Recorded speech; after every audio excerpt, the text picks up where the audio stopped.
சகோதர சகோதரிகளே, நாம் மரணித்த பிறகு நம் உடல் மண்ணறையில் ஹபர் குழியில் வைக்கப்படும். பின்னர் நம் உறவினர்கள் நம் மீது மண்ணை போடலாவார்கள். நம் உடல் முழுமையாக மண்ணால் மூடப்படும். நம் உயிர் நம் உடலில் இல்லாவிட்டாலும் நமது ஆன்மாவால் அதை உணர முடியும். பின்பு நம் குடும்பத்தார்கள் சென்று விடுவார்கள். நம்மால் அவர்களின் காலடி சப்தத்தை கேட்க இயலும்.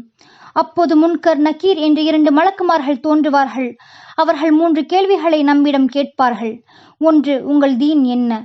2, உங்கள் நபி யார்? 3, உங்கள் இறைவன் யார்? சகோதர சகோதரிகளே, இந்த கேள்விகளுக்கு நாம் சரியான பதில் கூறிவிட்டாலோ இறுதி தீர்ப்பு நாள் வரை நம் மண்ணறையில் நிம்மதியாக இருக்கலாம். இந்த கேள்விகள் நமக்கு சுலபமாக தோன்றலாம். ஆனால் அதற்கான பதில்களை நாம் சரியாக கூற வேண்டுமானால் நாம் இந்த உலகில் உண்மையான முஸ்லிமாக வாழ முயற்சிக்க வேண்டும். இன்ஷா அல்லாஹ் நம்மை இந்த கேள்விகளுக்கு சரியான பதில்களை கூறக்கூடியவர்களாகவும் இந்த உலகில் அதன்படி வாழக்கூடியவர்களாகவும் ஆக்கி அருள் புரிவானாக. ஆமீன்.